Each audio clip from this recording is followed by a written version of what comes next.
Nous allons démarrer cette nouvelle session, donc en présence de trois intervenants qui vont se succéder.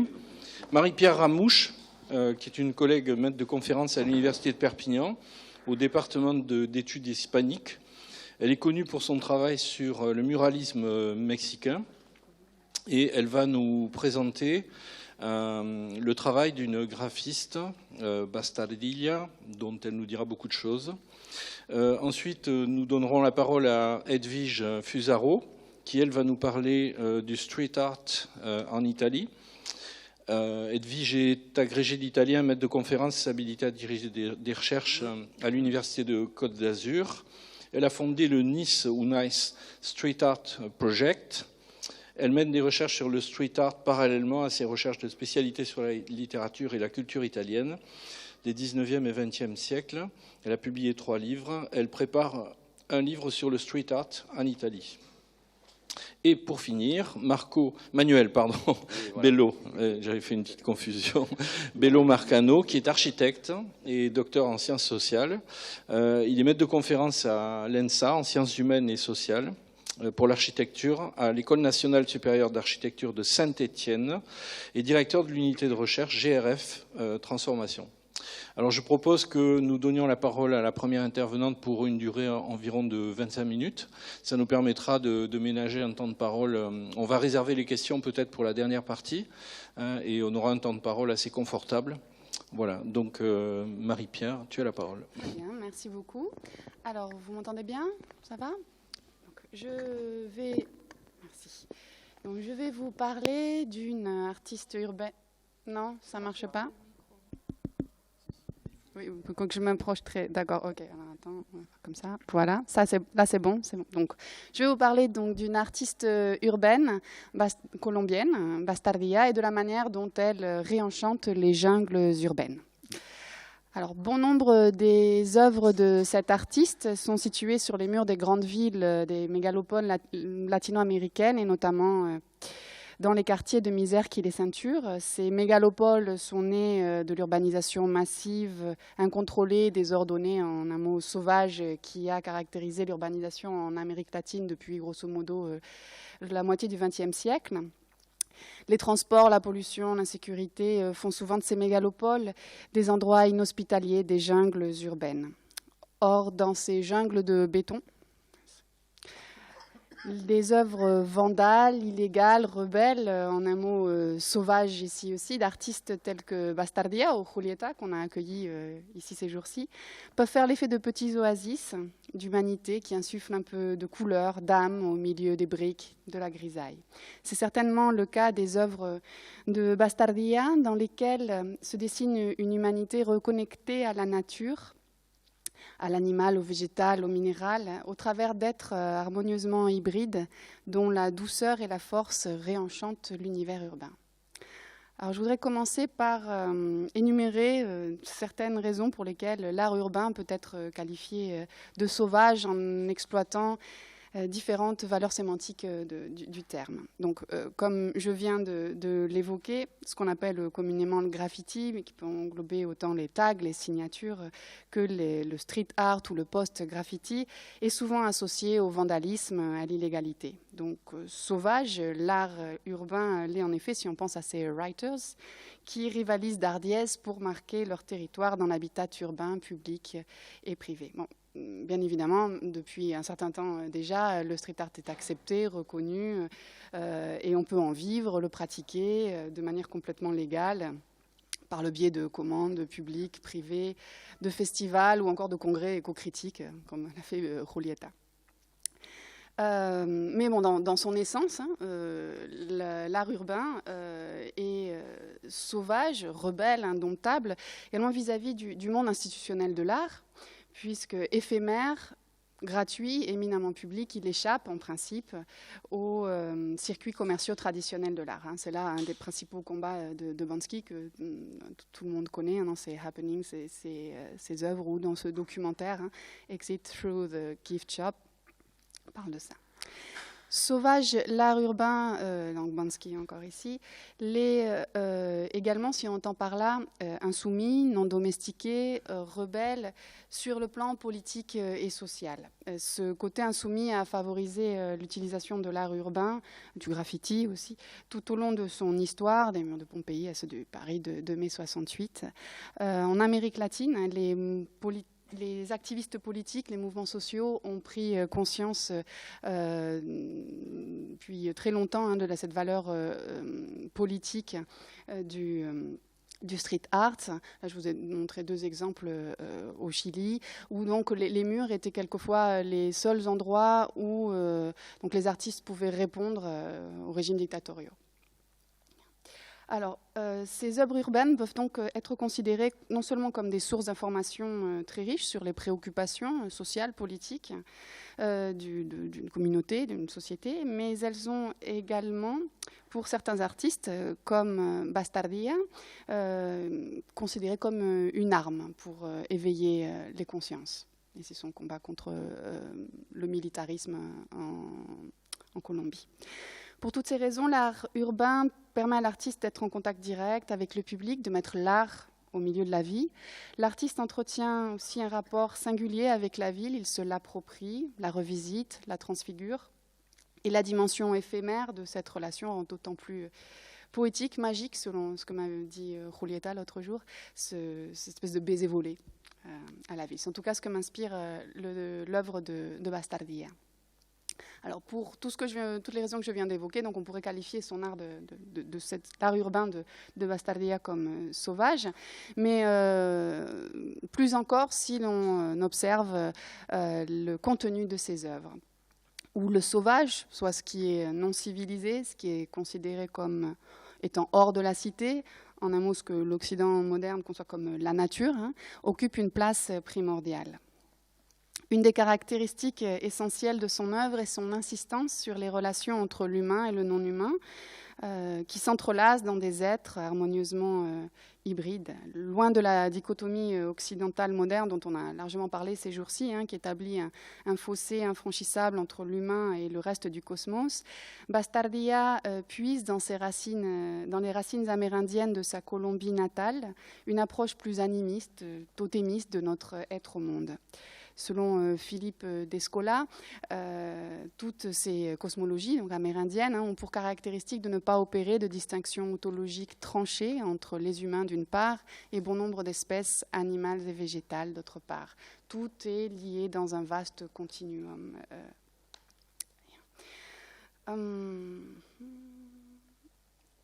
On retrouve donc cet héritage culturel, cet enchevêtrement organique dans les êtres hybrides qui peuplent les œuvres de Bastardia, et notamment dans une fresque, ce n'est pas une fresque à proprement parler, mais je vais me permettre d'utiliser le terme pour avoir des synonymes, qui s'intitule Uma Ayu Ayu Uma, et qui a été réalisée en 2017 dans le cadre de la Biennale d'art urbain à Cochabamba, en Bolivie.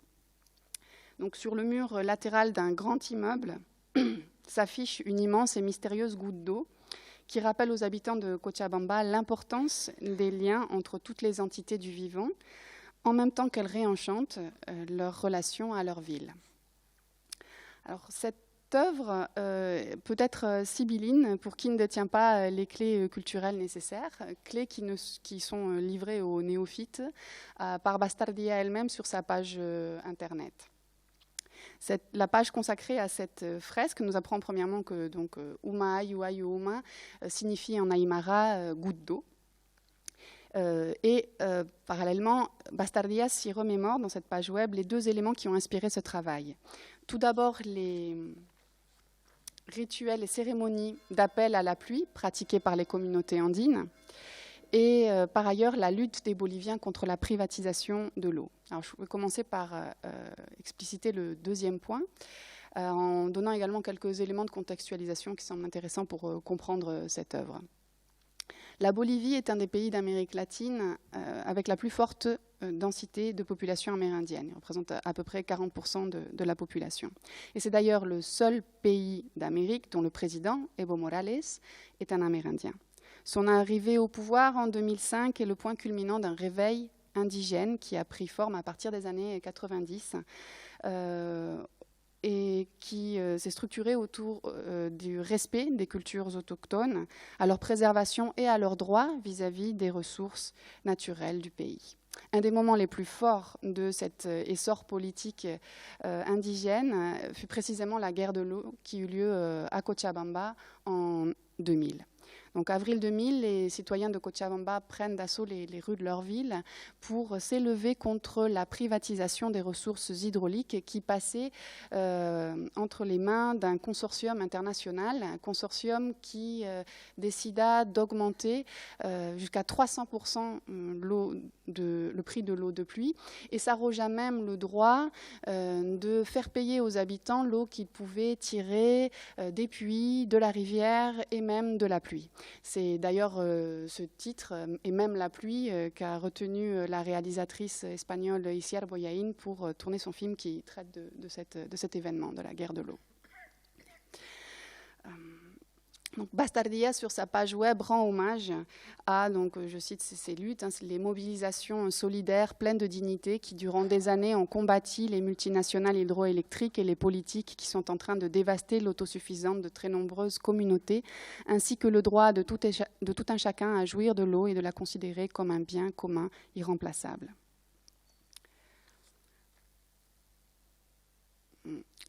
Pardon, voilà. Donc, cette gigantesque goutte d'eau, en s'affichant de façon publique et gratuite, est autant un hommage à cette guerre de l'eau, à cette lutte contre la privatisation de l'eau, qu'une métaphore, non, de cette lutte, puisque bon, elle est tout le contraire de quelque chose de privatisé, elle est publique et gratuite. Bastardia s'inspire également pour réaliser cette fresque, comme je l'ai dit, des cérémonies pratiquées par les communautés andines pour appeler la pluie. Sur sa page web, toujours, elle raconte cette légende incaïque sur l'eau de pluie. Pachacamac et Viracocha, donc deux dieux créateurs incas, ordonnèrent le monde et situèrent dans les cieux une belle jeune fille en lui donnant un seau d'eau pour qu'elle le déverse sur la terre chaque fois que celle-ci en aurait besoin. Quand la pluie tombe paisiblement, c'est que la jeune fille vide son seau sans que personne ne l'embête. Mais si elle le fait envelopper de tempête, c'est que son coquin de frère, l'éclair, lui a brisé son seau pour la faire enrager. Ce récit Bastardia le tire d'un article de Francisco Gil Garcia, un anthropologue espagnol qui est paru donc dans la revue espagnole d'anthropologie américaine et qui s'intitule « Que pleurent les grenouilles, que se marient les eaux, que se retiennent les vents, les rituels pour appeler la pluie dans le centre et le sud andin ». Et donc cet article que nous invite indirectement à lire Bastardia est essentiel pour la compréhension de la fresque puisqu'il nous donne toutes les clés de compréhension justement. Donc on y voit grâce à donc oui, que représente cette fresque. Donc on y distingue une multitude d'éléments qui dessinent le contour d'une goutte d'eau, ainsi que d'une silhouette humaine qui tient au bras le fameux seau de la légende. Cette goutte d'eau ne tombe pas paisiblement. L'éclair du frère facétieux que l'on peut distinguer à l'intérieur de la goutte semble avoir déchaîné une tempête qui soulève en tous sens les éléments que contient la goutte. Donc voilà pour la légende. Bastardia s'inspire également de la vision cosmique de la circulation de l'eau chez les populations andines. Et je cite toujours là l'article de Gil Garcia. L'eau circule, donc pour les communautés andines, depuis les montagnes et les lacs jusqu'aux sources et aux canaux d'irrigation, aux champs ou directement jusque dans la mer. Et de là, elle s'évapore et se transforme en eau contenue dans les nuages de pluie qui, de nouveau, auront à se décharger de leur eau. Donc, somme toute assez scientifique comme récit cosmique. Bien. Bastardia rappelle dans cette œuvre, cette circulation de l'eau par le biais de divers éléments. Tout d'abord, la forme circulaire de cette goutte d'eau, dont les lignes directrices nous font passer... Est-ce qu'elle se voit là ? Oui, très bien. donc nous font passer de la tête vers les bras. Le cheminement vers les bras est souligné par ces gouttes d'eau qui tombent, je ne sais pas si vous le voyez très bien, mais de nuages ici, stylisés à la façon incaïque. Puis ensuite, donc, on suit les bras, on remonte les avant-bras jusqu'aux jambes. Voilà, on a une forme circulaire. De plus, au cours de ce cercle, on voit comment la figure humaine et aquatique devient montagne. Attendez, voilà, devient montagne, ici dans la partie bleue, et puis également végétale avec la mousse qui recouvre ces montagnes.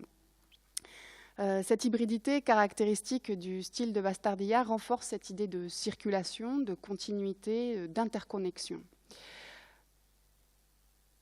Qui plus est, cette goutte d'eau est sur le point de tomber sur la ville de Cochabamba, ce qui, d'une certaine manière, inclut la ville dans le cycle de l'eau, en fait un autre maillon connecté au cosmos. Au-delà de cette légende et de la création et de la circulation de l'eau, on retrouve dans la fresque différents éléments constitutifs de ces cérémonies d'appel à la pluie. Tout d'abord, les instances d'invocation, à savoir les montagnes et les lacs tutélaires où se célèbrent ces cérémonies. Ces deux instances d'invocation sont anthropomorphisées par les communautés andines, d'où ces visages sur les phalanges de la main montagne. On peut aussi imaginer que le visage aquatique humain fait ici référence aux divinités des lacs. Vous distinguez qu'il y a un visage au trait masculin et à l'intérieur un visage au trait féminin. C'est une allusion à certaines croyances de certaines communautés qui attribuent un sexe aux eaux des lacs et des cours d'eau en fonction de leur provenance ou de leur taille. L'autre dimension fondamentale de ces rites a trait aux offrandes. Feuilles, graines de coca, cacahuètes, encens, tels qu'ils apparaissent à l'intérieur de la goutte d'eau, ainsi que poissons, que vous voyez dans la bouteille, et grenouilles. Comme l'explique toujours Gil Garcia, les appels à la pluie incluent toujours une supplique. On peut faire appel à la miséricorde des seigneurs de la pluie par le biais du repentir communautaire ou en maltraitant, par exemple, des animaux afin de susciter la clémence de la nature. Une des modalités consiste à enfermer des grenouilles ou des poissons dans une bouteille d'eau, et à les abandonner sur les flancs d'une montagne rocailleuse, lointaine et désertique, les condamner donc à mourir, d'où cette bouteille remplie de poissons. Au lieu de vrais animaux, certaines communautés sont plus sensibles et laissent des figurines en pierre à l'effigie de crapauds, de grenouilles et d'autres animaux aquatiques. Donc, d'où ces figurines carrées, gravées, que l'on retrouve là.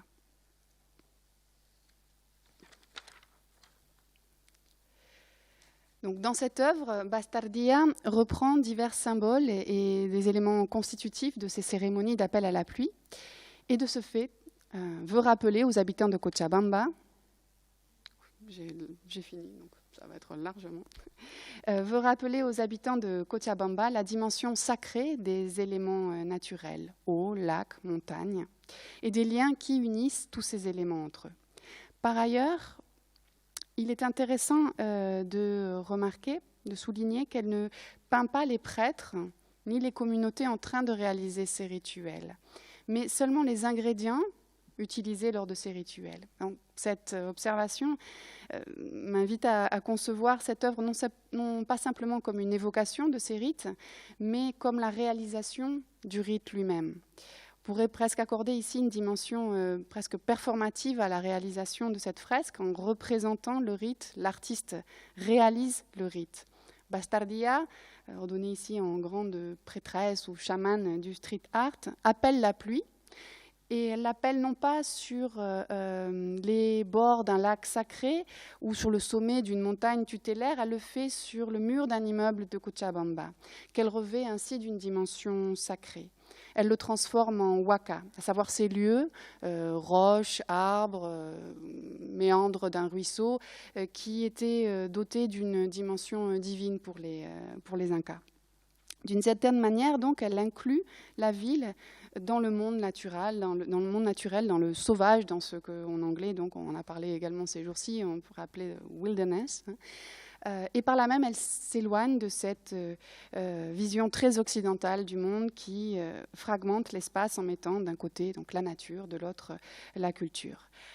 Joy Porter, dans son livre sur l'environnementalisme amérindien, rappelle au sujet de la création du parc naturel de Yosemite, et on en a aussi parlé ces jours-ci, que donc cette notion de wilderness est complètement construite en fonction du regard d'un touriste non amérindien, d'un occidental, quoi, un touriste, quoi. Cette construction implique qu'il y ait d'un côté donc cette nature sauvage, cette wilderness, pensée comme immaculée, innocente, et de l'autre, cette non-wilderness qui est rejetée comme contaminée, souillée, impure. Cette distinction oppose des zones protégées, les parcs naturels, donc pour le cas des États-Unis, 8% du territoire américain, à tout le reste du territoire qui peut donc être allègrement soumis aux impératifs de l'exploitation économique sous toutes ses formes, ce qui implique aussi la privatisation de l'eau. Par le biais de cette fresque, Bastardia s'inscrit en faux contre cette fragmentation de l'espace. Elle fait tomber les cloisons entre wilderness, non-wilderness, entre le sauvage et l'urbain. Pour conclure, sauvage, l'art urbain de Bastardia ne l'est pas, si on entend par là cruel, dur, féroce. C'est avec douceur et empathie que ses œuvres se lovent dans l'habitat urbain, qu'elles nous reconnectent à la nature, qu'elle nous incite à réenchanter nos regards sur la ville, à nous émerveiller, à la suite de Belinda Canone. Et comme donc le souligne Jeanne Bennett, mais on l'a vu aussi avec Nathaniel Johnson ou Belinda Canone ces jours-ci aussi, hein, donc dans son étude sur l'enchantement de la vie moderne, le monde contemporain, je cite là deux des organisatrices de ce colloque, Margot et Bénédicte, le monde contemporain, qu'il soit humain ou non, naturel ou artificiel, offre toujours de précieuses sources d'enchantement. Surtout, éprouver des moments de ravissement reste essentiel pour donner du sens et une ligne de conduite éthique à notre être au monde. Donc, merci à Bastardia pour ces pépites de ravissement et merci aussi pour la pluie. Il semble qu'on peut le pouvoir magique de cette fresque est avéré aujourd'hui. Merci à vous aussi pour votre attention.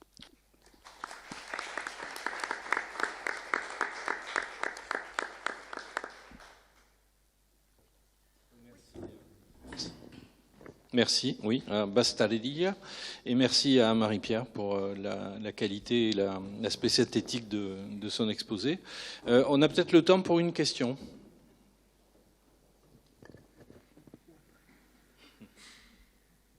Oui.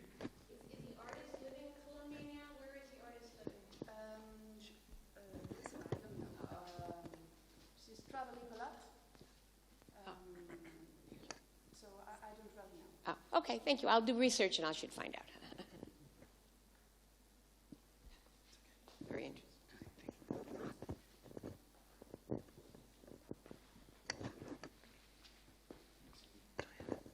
Donc nous enchaînons avec l'intervention d'Edwige Fusaro, le street art en Italie, art sauvage en Italie. Merci. Alors, excusez-moi. Oui, j'avais prévu... Excusez-moi un tout petit peu, un petit problème technique. Oui, voilà, j'avais pas imprimé. Donc, si ça vous dérange pas trop, je vais garder la présentation comme ça, parce que j'ai pas imprimé, en fait, tout simplement le discours que je voulais tenir. Donc, vous le voyez affiché, c'est pas plus mal, comme ça, vous pourrez suivre. Oui, voilà. Oui, alors effectivement, ce que je propose de démontrer ou de défendre comme idée, c'est que le street art relève du sauvage urbain, d'abord par les thématiques végétales, animalières, naturelles, du point de vue esthétique et du point de vue politique et philosophique. Donc je vais aborder ces quatre aspects sur effectivement le cas d'étude de pièces trouvées en Italie, puisque c'est mon domaine de spécialité, Mais auparavant, je vais passer en revue quelques précisions, notamment terminologiques, pour bien définir ce que j'entends par street art, parce qu'effectivement, on l'a vu grâce à la communication de Marie-Pierre.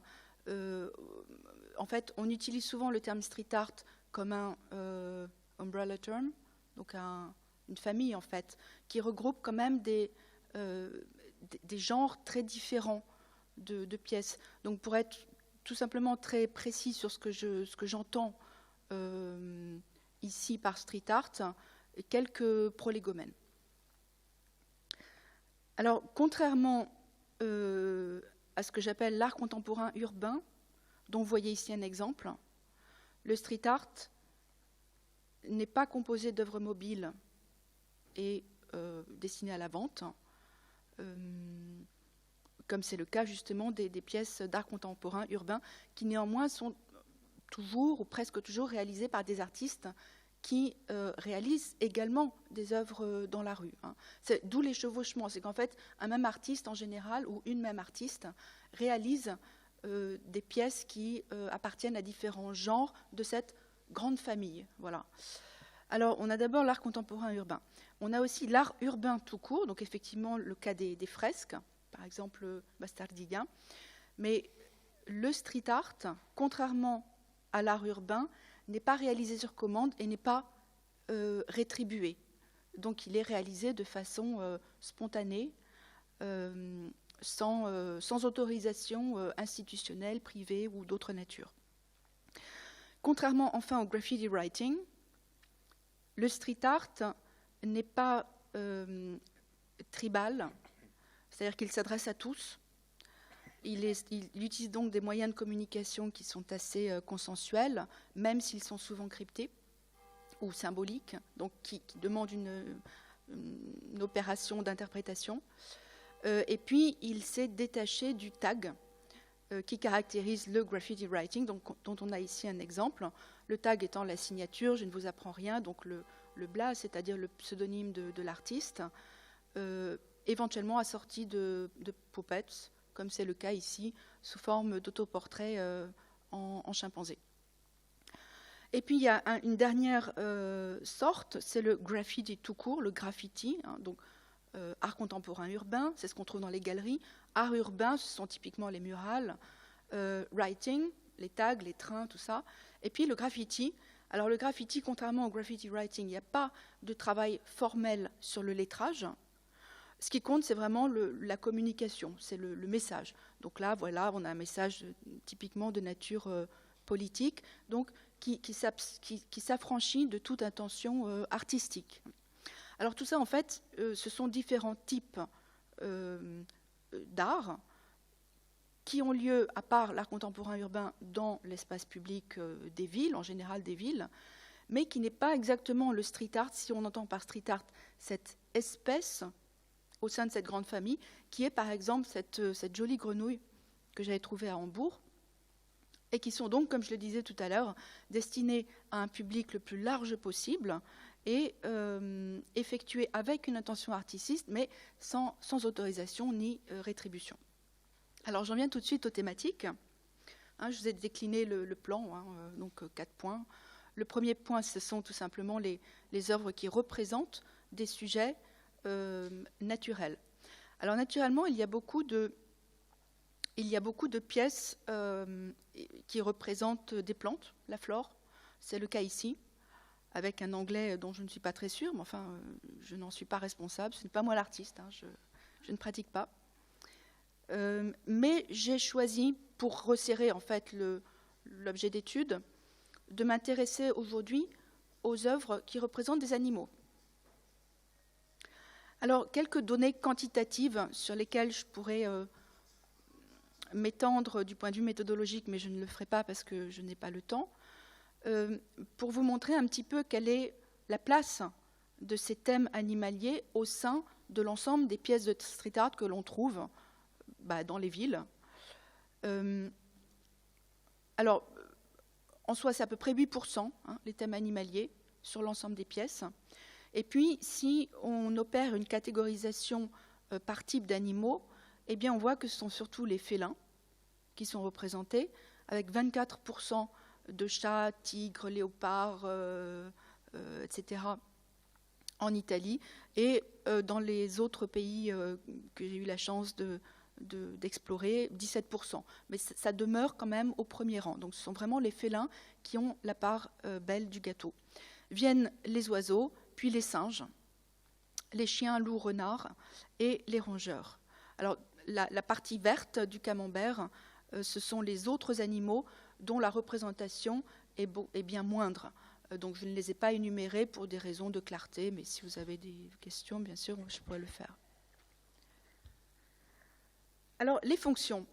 Il y a la plupart des pièces qui représentent des animaux utilisent les animaux de manière métaphorique, c'est-à-dire pour dire autre chose. On observe néanmoins quelques cas où le sens littéral prime, c'est-à-dire où l'animal est représenté sans qu'il y ait, disons, une autre intention qui s'invite, comme c'était le cas de la grenouille, par exemple, de Hambourg. Alors en Italie, c'est le cas des ours et des insectes, et dans d'autres pays, c'est le cas des poissons, des animaux marins et des chevaux.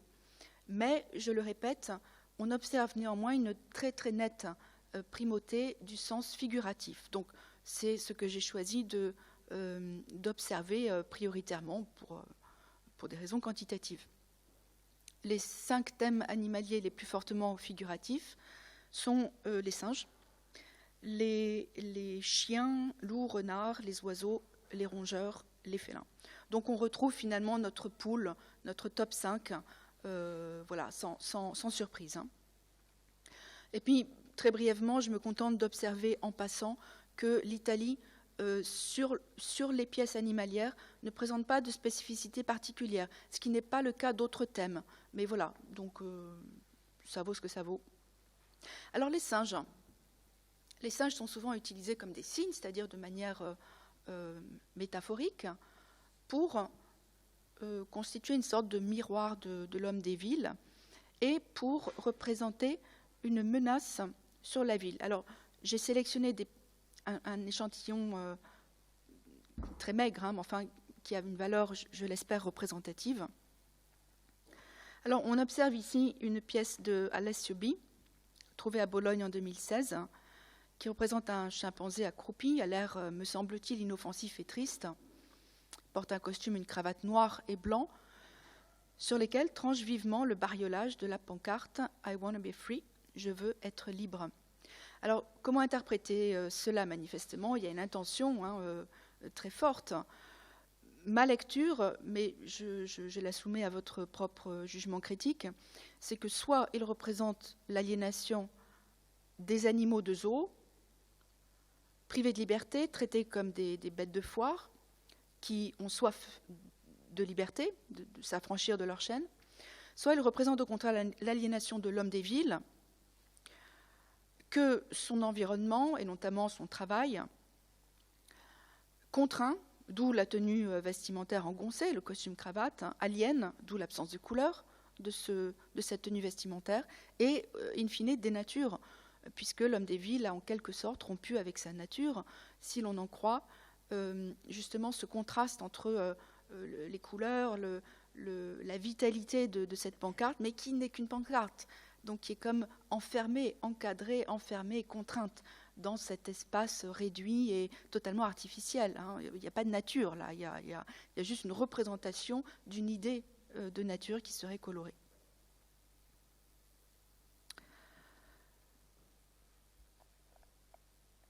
Deuxième exemple, à contrario, c'est ce gorille qui montre l'écrou, qui a l'air assez en colère, menaçant, me semble-t-il, et qui est accompagné des lettres « King is back in town ». Donc King, le roi, Kong, j'imagine, est de retour en ville. Voilà, il me semble que le graphisme du fond renforce la violence de cette figure, puisqu'on a des formes essentiellement droites, acérées, certaines, et puis les lettres qui font référence explicite à King Kong Donc voilà, j'ai recherché, j'étais pas sûre de moi. La première apparition, ça date de 1933. Alors, pourquoi choisir King Kong? King Kong, c'est d'abord une menace sur la ville, sur la société humaine. On se souvient tous de ce passage du film, enfin des films, puisqu'il y a une déclinaison infinie de ce thème, où il monte, il s'aggrappe au gratte-ciel, ça se dit, il s'aggrappe, non, il s'accroche au gratte-ciel, mais au fond, il est gentil, voilà. Donc Alors, autre exemple, les félins.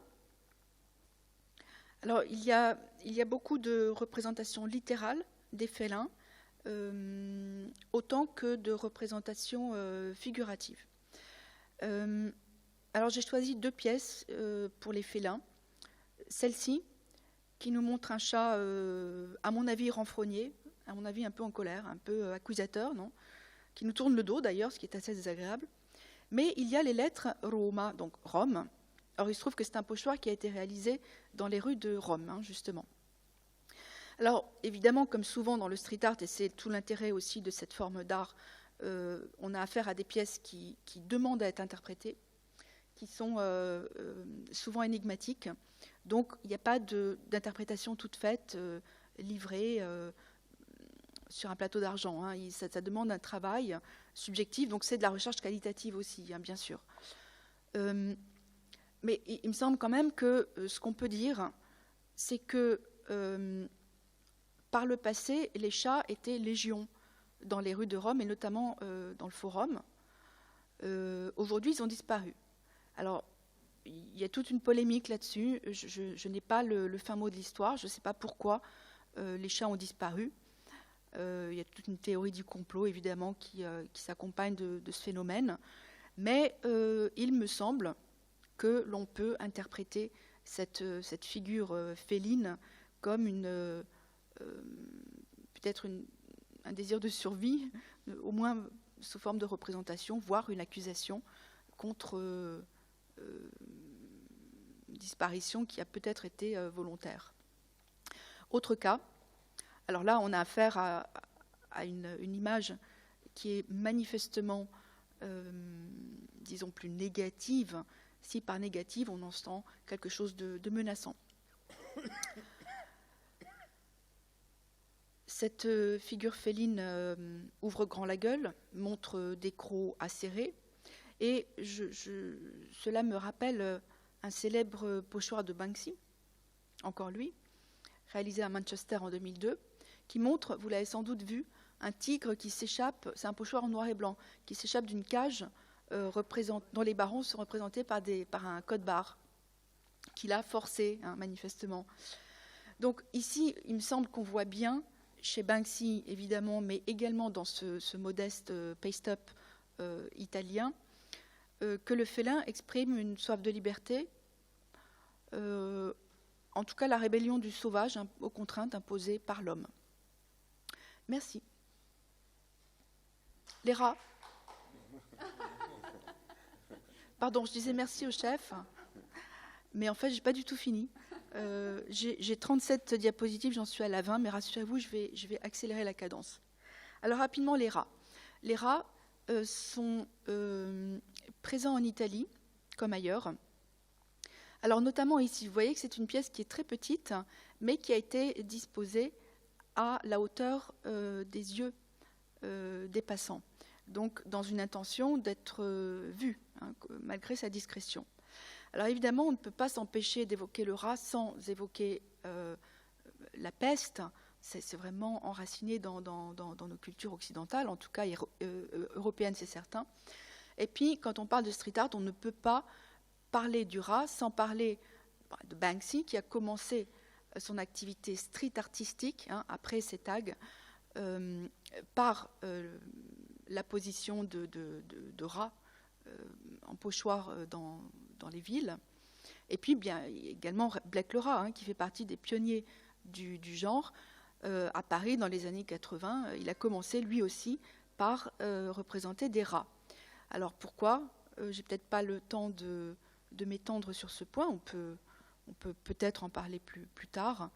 Je me cantonne à remarquer que le rat, dans le street art, est manifestement un autoportrait. Donc finalement, c'est l'équivalent du tag, mais sous une forme figurale, alors que le tag était sous forme de lettres, même si ces lettres étaient assurer une lisibilité assez difficile. Donc dans le rat, dans cet autoportrait, dans ce tag d'une nouvelle nature, on a, me semble-t-il, une déclaration dépréciative de l'artiste, qui se présente comme un marginal, sale, repoussant, le mal-aimé, hein, celui qui vit qu'on ne veut pas voir, hein, qu'on va essayer d'éliminer, et qui pourtant est toujours là, et qui sera toujours là. Hein. Les rats, ce sont les meilleurs habitants de nos villes, on le sait, hein, on ne peut pas s'en débarrasser.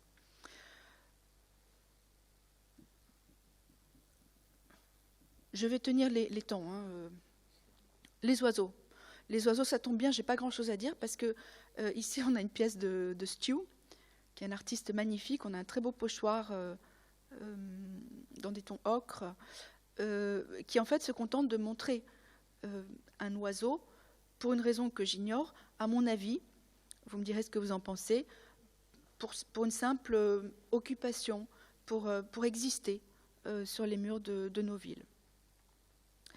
Et puis, voilà, on a aussi ce pochoir que je voulais montrer, parce que Alice est une street artiste italienne très connue et qui fait des choses très poétiques, très très belles, où l'on trouve les oiseaux avec une figure juvénile, ce sur quoi je vais revenir en guise de conclusion très bientôt, non sans avoir auparavant remarqué que il me semble significatif qu'elle ait choisi de placer son pochoir là où il était écrit « lasciare libero il passaggio », c'est-à-dire laisser libre le passage, excusez-moi pour la traduction, là, qui est quand même très mauvaise. Voilà, ne pas encombrer le passage en meilleur français. Et puis, les renards.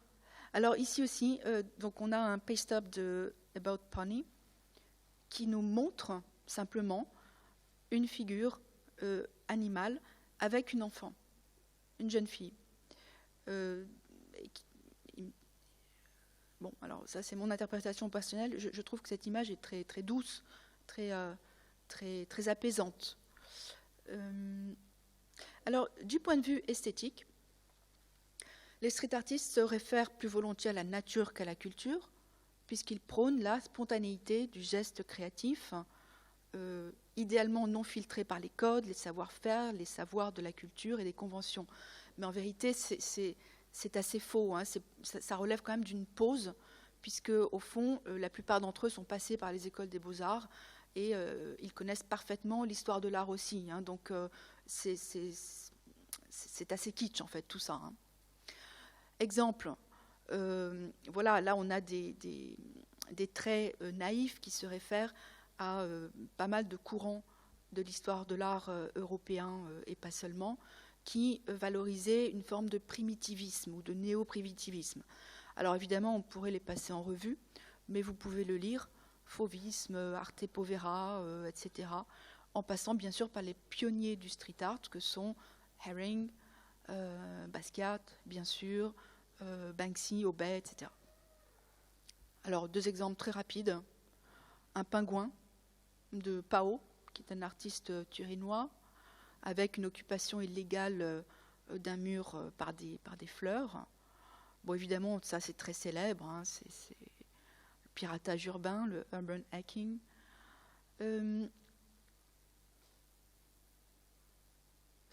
Alors, au niveau philosophique, et je terminerai par cela, le street art participe d'une vision intrinsèquement pragmatique et sensorielle de la vie, plus proche de l'état de nature que des sociétés patrimonialisées, puisque au fond, le street art accepte d'être éphémère, ou du moins il prend le risque d'être non seulement éphémère, mais aussi d'être défiguré, puisque n'importe qui peut intervenir sur l'œuvre, voir l'enlever, ou bien y apposer sa marque, la tourner en ridicule. Donc il y a une forme de bravoure et c'est vraiment un cadeau livré, offert, mais également courageusement ouvert aussi à une intrusion étrangère. Alors, il me semble aussi que le street art conteste l'anthropocentrisme du point de vue philosophique, comme on a ici le cas, 2 exemples, un singe qui va sur la Lune, ou un politicien sous forme de renard. Et puis, il valorise, alors ça c'est évident, c'est un leitmotiv, la part animale de l'homme. Ici, par exemple, on a un pochoir d'une tête de tigre accompagné des mots « find your beast », donc « trouve ta bête sauvage ». Alors, j'observe enfin, et j'ai presque terminé, vous le voyez, que les figures animalières sont très souvent accompagnées de figures juvéniles, d'enfants.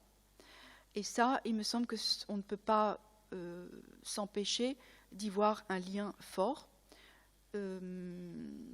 qui a valeur de message. En fait, il me semble que, et je finis par ça, en des temps où règne le présentisme, pour reprendre un néologisme de François Hartog, et l'obsession du patrimoine, de la conservation des musées, comme l'a montré par exemple Taubelem, le street art, au contraire, accepte et prône la caducité naturelle, l'humilité d'un art conçu pour tous, offert à tous et à tout type de détérioration, et dans le même temps, sa réalité d'art éphémère qui déporte sa visibilité sur les innombrables photographies que l'on trouve notamment sur le web.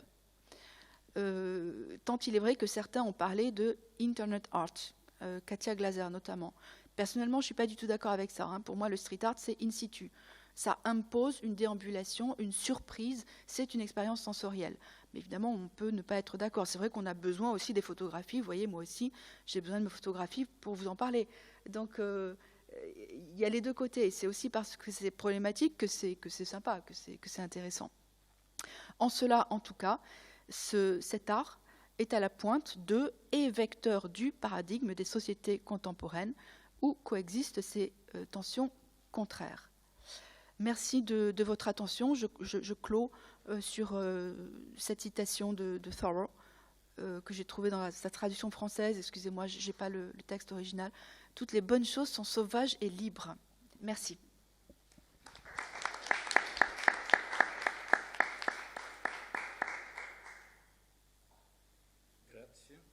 Grazie per la cortezza e la cortesia. Nous enchaînons donc avec une communication de Manuel Bello Marcano qui va nous faire passer de l'autre côté des images en quelque sorte dans le monde architectural et dans la pensée architecturale. Alors, plein écran, c'est toujours là. Tac. Ok. Bon, je suis un tout petit peu un ovni dans cette histoire, mais bon, c'est toujours bien d'avoir un peu d'étrangeté. Oui, je suis architecte et je vais vous présenter cette communication de l'expressivité des mondes, la pensée architecturale comme clé pour la construction des significations partagées. Un tout petit peu compliqué, on va essayer de s'en sortir. Donc, premier avertissement, les images que vous allez regarder, je ne vais pas tout à fait les commenter. Pour moi, ces images vont construire tout un discours qui va accompagner le discours oral. Traditionnellement, l'architecture est considérée comme une science et un art de la domestication, c'est-à-dire qu'elle a pour but de rendre familier ou d'encadrer l'étrangeté de ce monde. Elle est dans ce sens au centre de notre rapport aux autres et aux vivants, humains et non humains.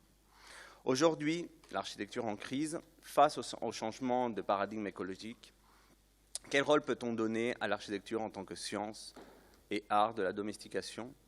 Pourquoi et comment peut-elle construire dans un monde en danger, surtout de nos jours, quand les notions de nature, culture, urbain et rural, sauvage, artificiel, sont fondamentalement remises en question.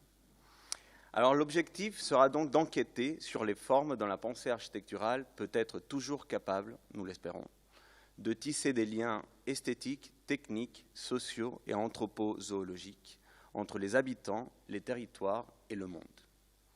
L'étude des processus de construction de signification et des cohabitations dans un milieu, humain et non humain, est donc, à mon avis, un apport fondamental pour comprendre comment l'architecture met en jeu des nouvelles frontières et des passages paradoxaux entre technique, nature, territoire, ville, humain, non humain, politique, esthétique.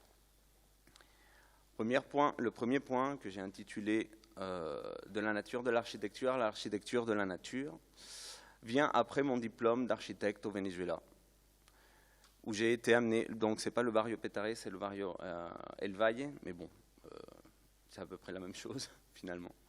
J'ai été amené à me poser des questions sur le sens de ma pratique, ainsi que sur la manière dont j'exerce la discipline pour laquelle j'ai été formé, c'est-à-dire l'architecture. Parmi toutes ces questions, celle qui reste la plus fondamentale est la suivante. Que veut dire faire de l'architecture?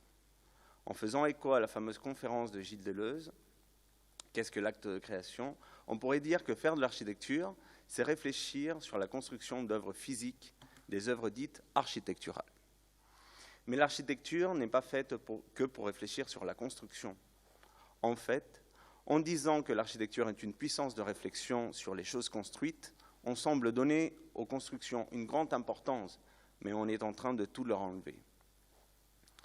Les comparaisons systématiques entre l'architecture et sa voisine, l'ingénierie, sont, dans ce sens, très dangereuses et décevantes.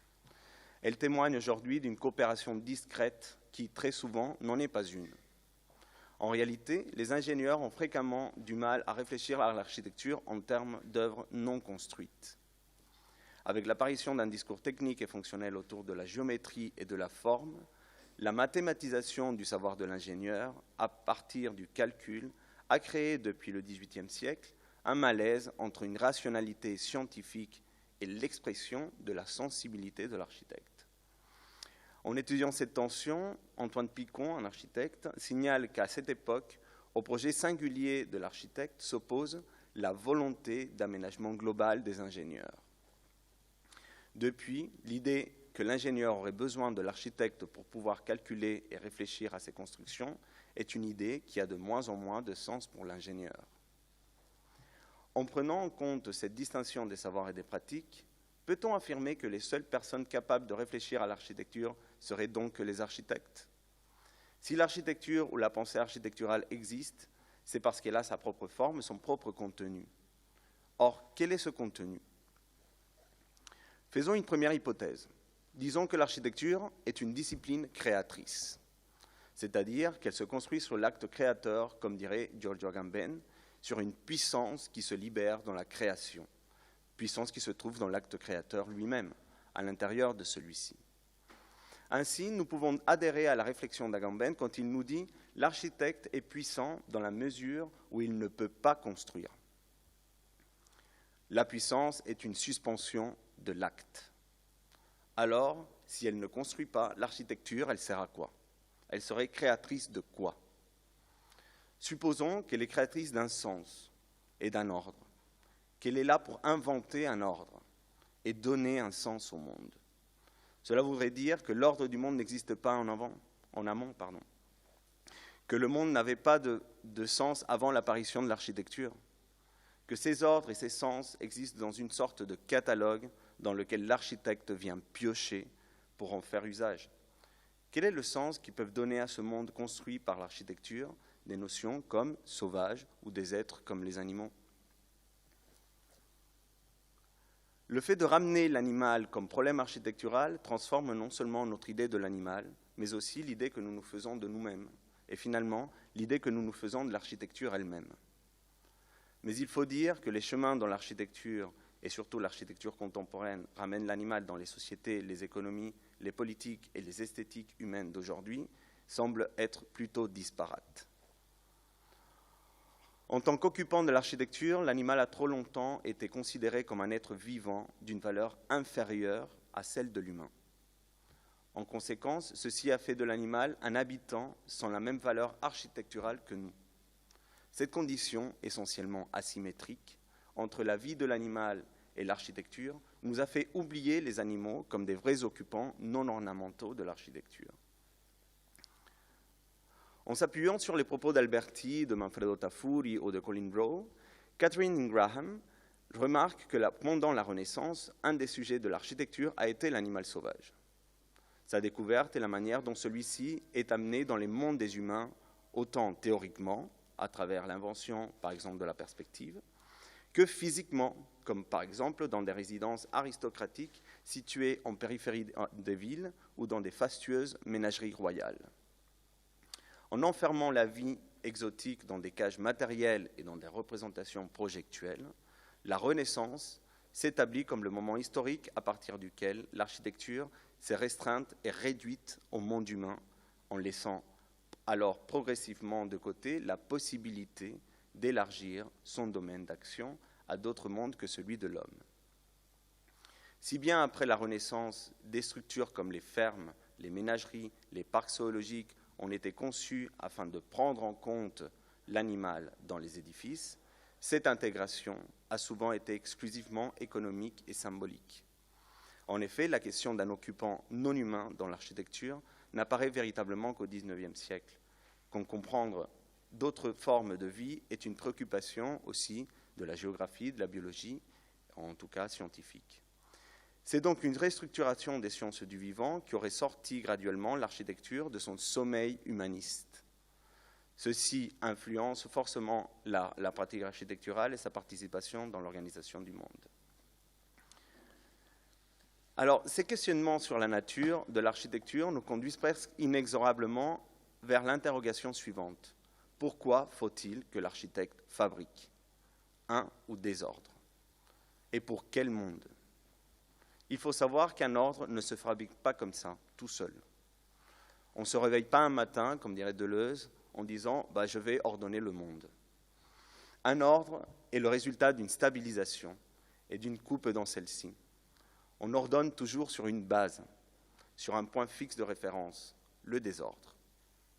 Autrement dit, pour ordonner quelque chose, il faut tout d'abord une nécessité, un désir. La création d'un ordre du monde dépend d'une nécessité essentielle d'ordonner, nécessité qui se trouve déjà dans ce monde. Donc l'affaire de l'architecte serait de dévoiler et réinventer un ordre ou des ordres, comme l'affaire du philosophe, comme dit Deleuze, est celui d'inventer et de créer des concepts. Comment comprendre ce changement de paradigme chez l'architecte?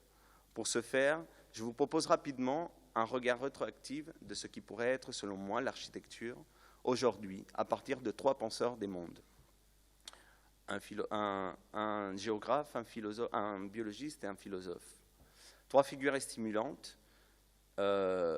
qui sont, à mon avis, éloignées, qui peuvent être à première vue éloignées de l'architecture, mais qui, suivant mon propos, pour moi, sont des actes de création. Le premier est... Désolé.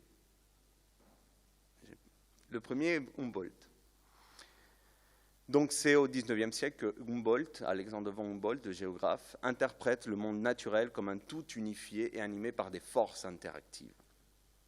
En reprenant l'idée de force, en vogue à l'époque pour comprendre les organismes, Humboldt, convaincu que les éléments physiques qui composent le monde étaient interconnectés, propose une compréhension du cosmos comme un va-et-vient à plusieurs échelles, en quête de similarité et de différence. Dans son ouvrage « Cosmos » et ses deux descriptions physiques du monde, il propose cette compréhension sans jamais perdre de vue le tout qui lie chaque organisme à un système harmonieux d'organisation que j'ai appelé biogéographique. Cette approche comparative, opération à réaliser pour comprendre scientifiquement le monde, est une mise en relation préalable du ciel, de la terre et de la vie organique qui devait être toujours suivie donc d'une observation et d'une participation. Humboldt réalise dans ce sens, à mon avis, un acte architectural, car en réinventant l'organisation de la nature à travers ce tableau et un plan du monde physique existant, il essaye de trouver une image mentale savante qui puisse l'aider à construire un regard total sur le monde. Je crois que j'ai une troisième. Un regard total sur le monde. Il construit dans sa tête un monde. Il devient architecte, autant de la nature que du cosmos. Chez lui, la nature est un produit, est produite comme un modèle architectural, où c'est moins l'architecture qui est cosmique que le cosmos lui-même qui est architecturé. Alors, Humboldt influence notamment l'architecture. C'est déjà assez connu. des personnages comme Henkel, et surtout il inspire par exemple des géographes comme Élisée Reclus qui fait cette proposition pour un pavillon extrêmement étrange, un immense édifice global qui est une sorte de reproduction de la Terre, qu'il appelle édifice géographique. Aussi l'influence, bien évidemment, Henry Sullivan, l'architecte, qui lance cette idée de forms follow function, c'est-à-dire la forme suit la fonction, qui n'est autre chose qu'une position mécaniciste de la nature qui vient influencer la conception architecturale. En tout cas, en devenant un des terrains d'expression de la vie en tant qu'issue d'une causalité, la forme architecturale se met à imiter la nature afin d'en saisir la vérité formelle. Voilà une des catastrophes. Ceci inspire aussi les ingénieurs qui développent la bio-imitation et la bio-inspiration tout en privilégiant les traitements des modes de vie au lieu de travailler véritablement avec la vie. Tout cela devient assez décevant. Mais la vie reste pourtant la manifestation d'une unité fondamentale, celle du vivant avec son monde environnant. Humboldt nous pousse à penser la place biocosmologique de la communauté du vivant dans le monde des humains, ainsi que le vivant comme forme dynamique, comme résistance, et mise en relation avec un environnement matériel. Autrement dit, Humboldt nous amène architecturellement à penser le vivant comme forme qui nous forme, comme expression. La deuxième figure est M. Uexküll, ou l'architecture des mondes de M. Jacob von Uexküll, biologiste estonien qui développe une théorie assez intéressante, une théorie biologique, une biologie philosophique, je dirais plutôt, qui consiste à penser le vivant comme un corps indissociable d'un monde qui le construit.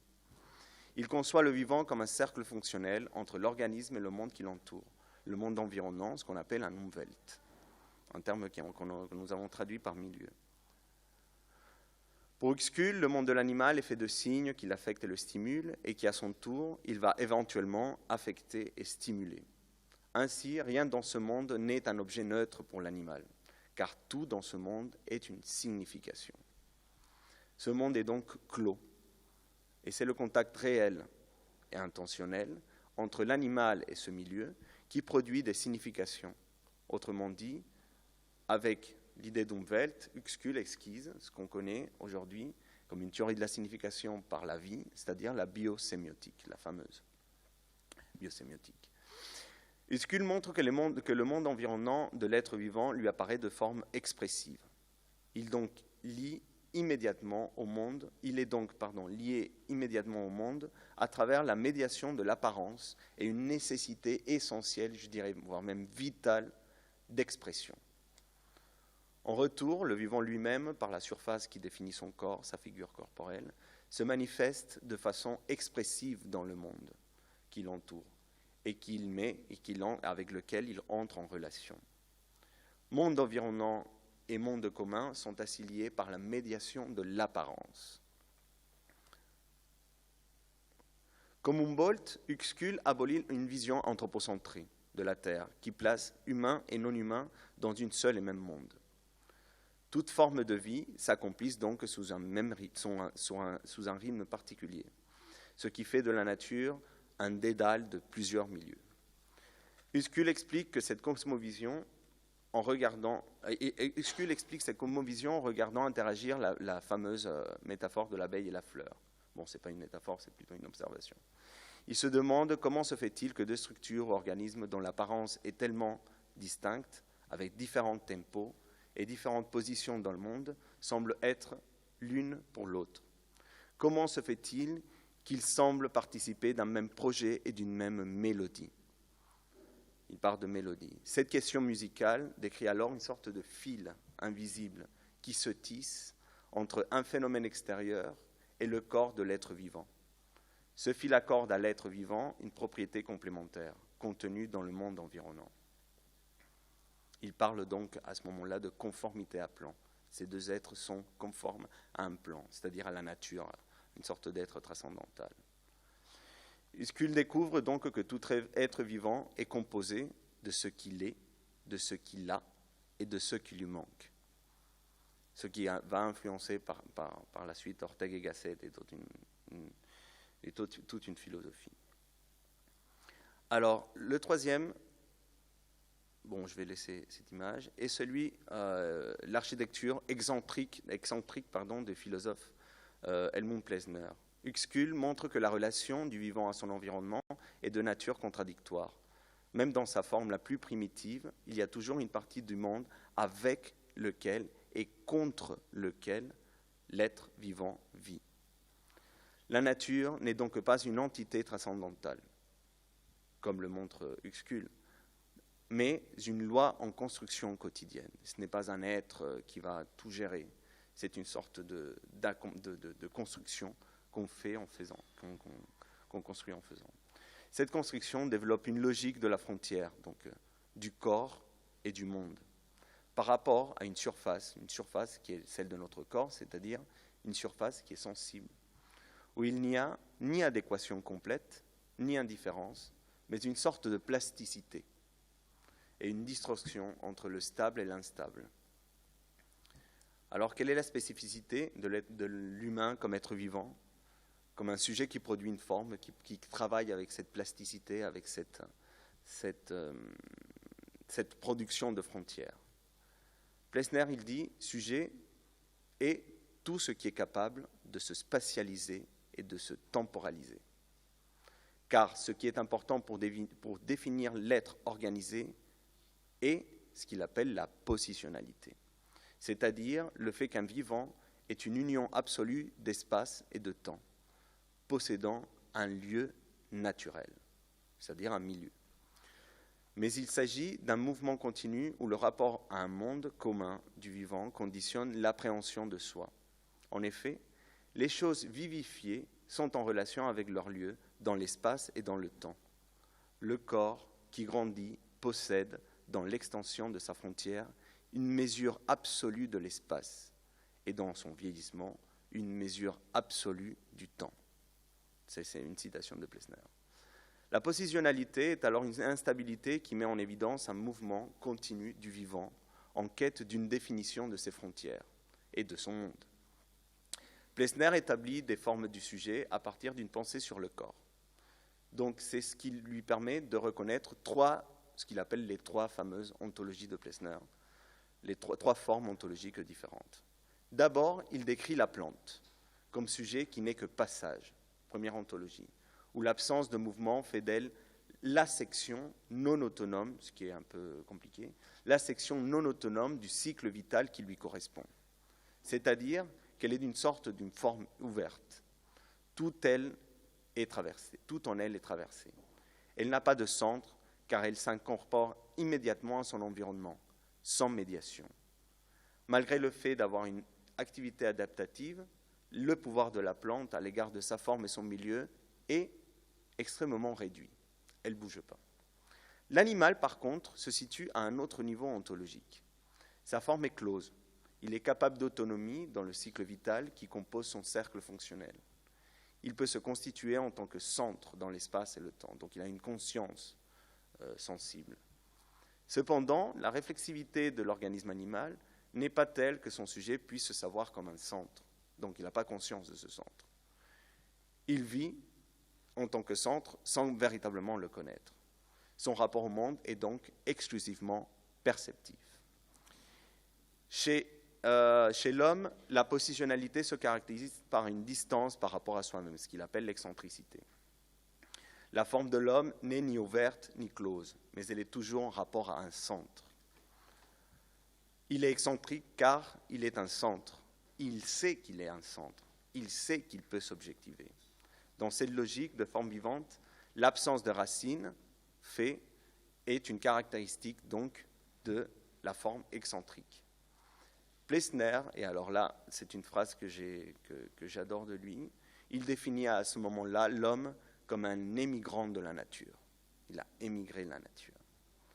Ainsi, au lieu naturel, comme monde humain, se substitue un lieu qui est détaché de la nature. On parlait hier, pendant la lecture du texte, de cette île, de ce lieu utopique.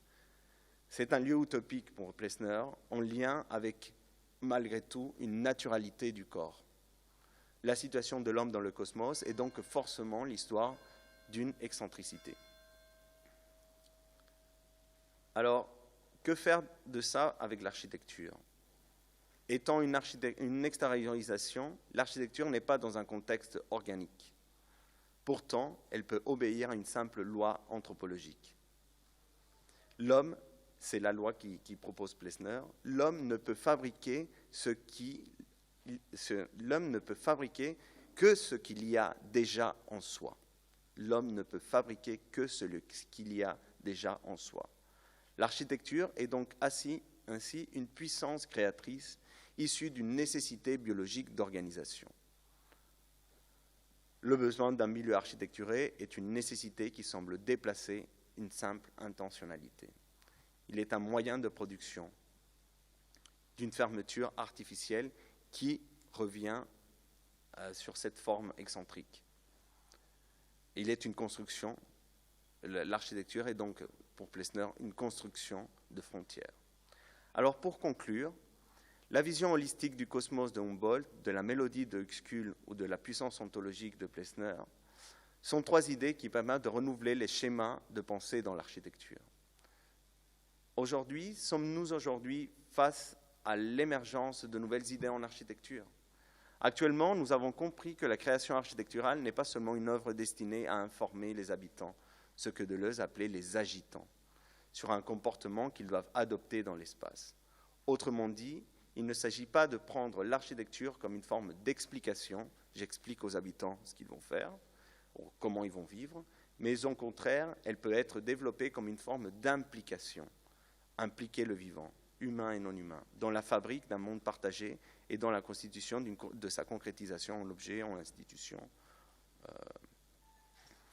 En étudiant les relations anthropozoologiques et leurs liens avec l'architecture, je suis convaincu que pour résister, donc, pour créer, nous avons besoin de décentraliser l'architecture, focalisée non seulement sur l'homme, blanc, hétérosexuel, occidental, mais aussi focalisée sur l'humain, biologiquement et ontologiquement. Travailler sur l'émergence de la puissance organisatrice du monde, créée par la cohabitation de l'homme avec d'autres animaux, est une idée architecturale qui est pour moi une forme de résistance et qui peut assurer la continuité de l'existence de la planète. Cette idée, finalement profondément politique, résonne en effet de plus chez certains architectes. Sans planète, pas d'architecture, ok. Mais sans architecture et sans politique, allons-nous pouvoir sauvegarder cette planète? En analysant la fameuse formule d'Aristote, l'homme est un animal politique, le zoopolitikon, la formule connue, l'architecte vénézuélien Federico Vegas essaye de comprendre la nature de la figure du héros dans un contexte actuel du pays, frappé, comme vous le savez, par une profonde crise politique. Et il nous dit, la phrase célèbre d'Aristote, « L'homme est un animal politique », nous a conduit à surestimer certaines qualités qui se révèlent inutilisables et contre-productives. Selon l'historien de Quito, HDF Quito, Aristote a proposé quelque chose de radicalement différent. La traduction correcte serait « L'homme est un animal qui appartient à la police ». Cette différence dans les deux traductions entre l'être et l'appartenir est décisive. Le croire être, je creer ser, tend à l'implicite et à l'égocentrique, tandis que le savoir appartenir tend au dialogue et à la générosité. Si l'homme est un animal politique doté de certains dons exceptionnels, aussi innés que la force d'attaque des taureaux ou l'agilité des singes, il croira qu'il est le meilleur homme politique. Ortega y Gasset décrit la lutte de Socrate pour convaincre les Athéniens qu'une chose est le technique, el técnico, et l'autre, la technique, la technica. Car celle-ci n'est pas une chose fixe, et donnée une fois pour toutes. De la même manière, la politique est une science à laquelle nous pouvons tous participer, contribuer, et pas un podium pour les politiciens incontinents qui deviennent des fétiches et finissent par dominer la politique elle-même. Merci.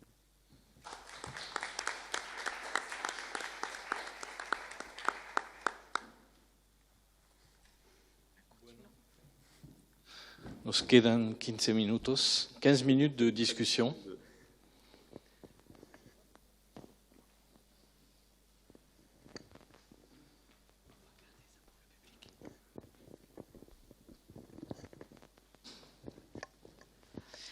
Merci beaucoup à tous les trois. C'était un panel très intéressant et finalement, je trouvais que vous ne faisiez pas tant ovni que ça. Il y avait des résonances. Vous étiez un peu le sauvage urbain à l'intérieur du panel.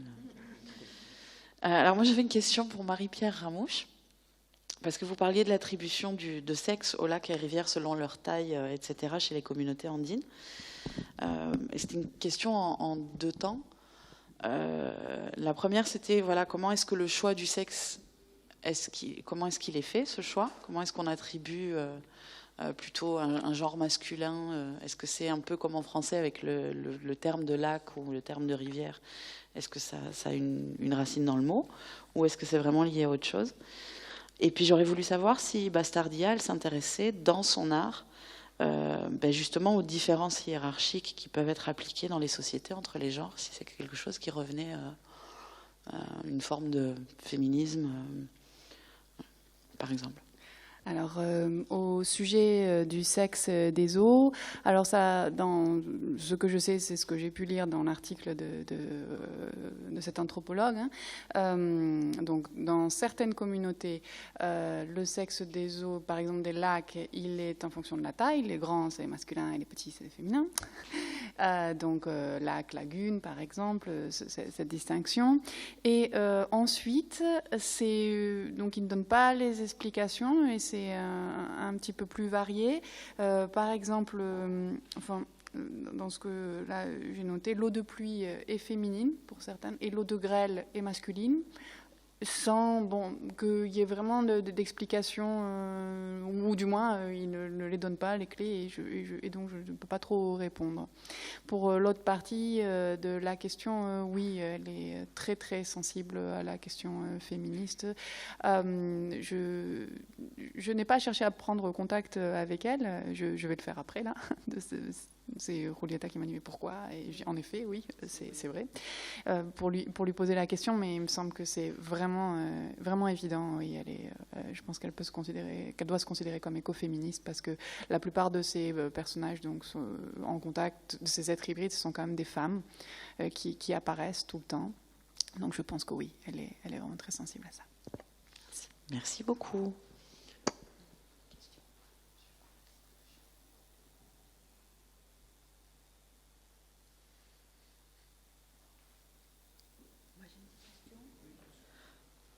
Une petite question aussi pour Marie-Pierre. Le bastardia, donc j'imagine que ça veut dire bâtarde. Mais pas que, c'est aussi italique. C'est aussi, oui, en espagnol, ça veut aussi dire ça. Donc, c'est une question que je lui poserai. Oui, c'est pas trop. Je ne sais pas si tu connais un autre sens à part. Ouais. Peut-être une manière d'écrire autrement, de voir autrement. C'est le diminutif. Oui. Oui. Ouais. Voilà, ça peut être plus ça. Ouais. Petite coquine. Il y a quelque chose de très subversif en fait dans le nom qu'elle s'est choisi. Oui. Ouais. Et voire même, je dirais, un petit peu ludique. Oui aussi. Oui.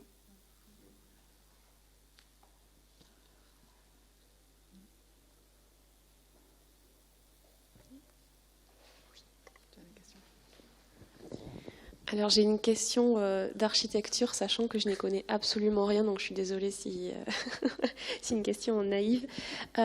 Juste sur la théorie de Uexküll, là, sur les milieux, est-ce qu'il y a eu des applications déjà en architecture de cette théorie-là sur des choses un peu concrètes qui pourraient expliquer comment ça peut être illustré? Oui, alors il y a tout un groupe de recherche qui se trouve à la Villette, qui s'appelle le GERFO, qui travaille beaucoup sur des questions de ce qu'ils appellent les architectures des milieux. Et oui, c'est l'influence, pas directement d'Uexküll, mais de toute une quantité de penseurs, par exemple Augustin Berg, ou des géographes qui ont beaucoup travaillé sur ce qu'ils appellent la mésologie.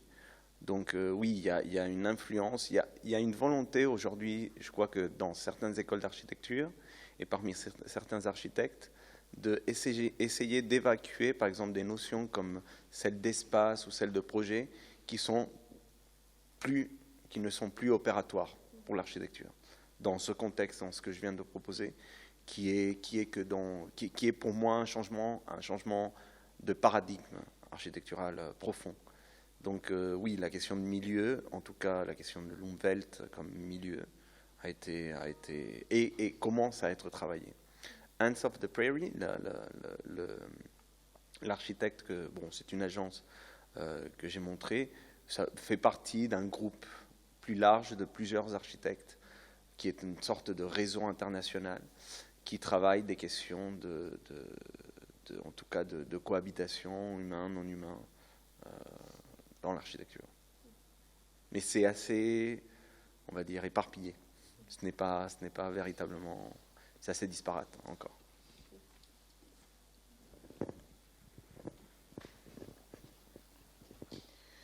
J'avais aussi une question pour vous. Dans votre introduction, en fait, vous nous parliez des enjeux de l'architecte de venir repenser finalement son travail, son action indépendamment des ingénieurs.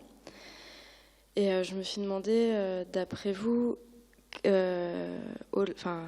certes il y a les ingénieurs, mais quel est le lien avec les promoteurs aussi et comment est-ce que ça ne serait pas aujourd'hui eux qui ficellent d'autant plus l'expression architecturale qu'est-ce que vous pensez en fait de ces acteurs qui souvent sont en train de passer les commandes finalement Alors le problème pour moi de l'architecture, c'est pas un problème, c'est que je crois que l'architecture, avant d'être concentrée, avant d'être une discipline de la construction, quand on voit Alberti ou Vitruve, ou la base de ce qui a été les fondements de ce qui est l'architecture, c'est plutôt une pensée architecturale. Alberti, Vitruve, on pensait la guerre, on pensait des États, on pensait l'ordre du monde. Et je crois que l'architecture est plus une sorte de pensée qui peut être appliquée à d'autres choses que la construction de simples choses bâties. Donc elle est beaucoup plus vaste. En ce moment, par exemple, il y a un architecte qui s'appelle Rem Koolhaas qui est en train de repenser l'Europe. Tout simplement, son agence a été, on va dire, commanditée pour repenser l'Europe. Donc la question de la promotion et des promoteurs plutôt immobiliers, à mon avis, ce n'est plus une question architecturale. À mon avis, c'est une question soit politique, soit économique. Mais la question architecturale en ce moment, elle est ailleurs. Donc c'est pour ça que j'essaye de déplacer un peu ce regard. Oui, effectivement, si on essaye de travailler avec les mairies, les promoteurs, là on se retrouve très très vite dans des enjeux qui sont plutôt politiques. Donc on tient un séminaire à l'école d'architecture de Saint-Étienne qui est en anglais, qui s'appelle Architecture as a Political Practice, parce qu'on est convaincu avec Xavier Vrona que l'architecture, si elle veut survivre dans ce monde, doit être une pratique politique.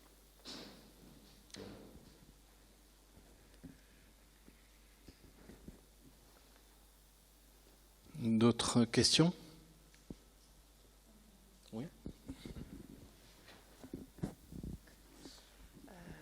Voilà. Pour Edwige. Donc, je ne l'ai pas fait moi dans ma communication, mais donc merci pour cette explicitation des termes, la terminologie, etc.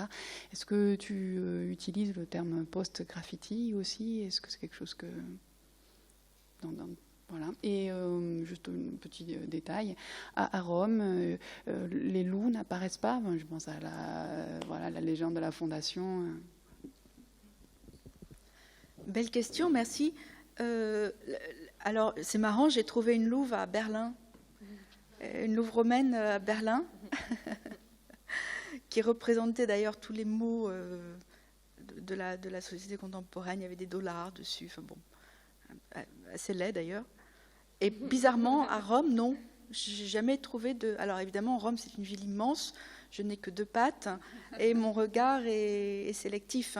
Donc il y a toute une série, évidemment, de limitations qui font obstacle à une approche quantitative, exhaustive. C'est impossible, c'est juste impossible. Donc, bon, je ne m'étends pas, mais c'est vrai qu'il faut prendre avec des pincettes les chiffres.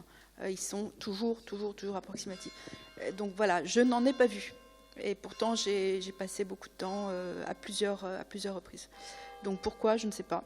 Mais c'est vrai que c'est intéressant.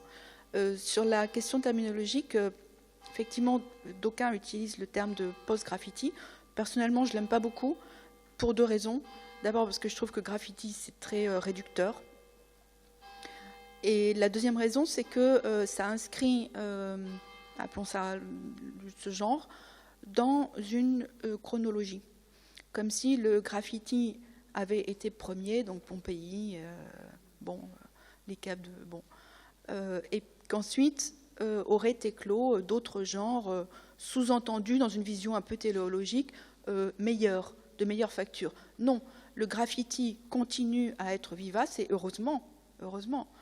Dès qu'il se passe quelque chose d'un peu sérieux, on voit fleurir sur les murs des messages. Je trouve que c'est important que le graffiti demeure. C'est important aussi pour les déclarations d'amour sur les arbres. Et en parallèle, on a d'autres formes, notamment le street art. Mais en fait, certains chercheurs, je pense notamment à... Comment il s'appelle ?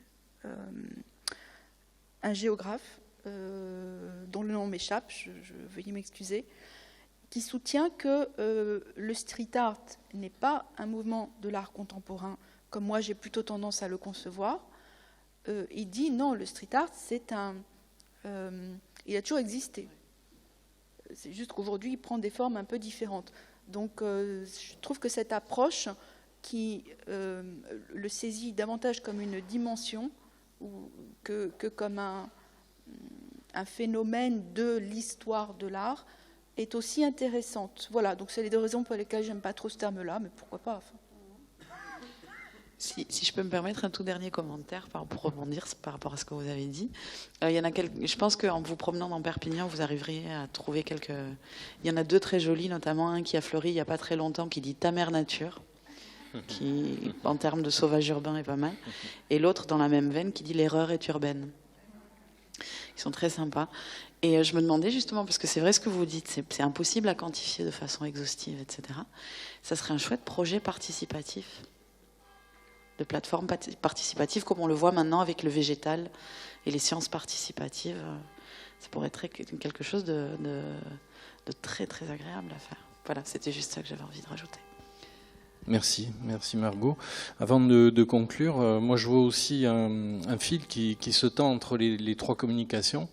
D'une part, le sauvage urbain que nous essayons ici d'approcher, de contourner, de définir, de territorialiser d'une certaine manière, il apparaît peut-être sous les traits de l'enfant, au moins dans les 2 premières communications, et si ce n'est dans la 3e. Et si l'homme est effectivement étranger à la nature, c'est peut-être plus un sauvageon qu'un sauvage urbain que nous recherchons. Merci.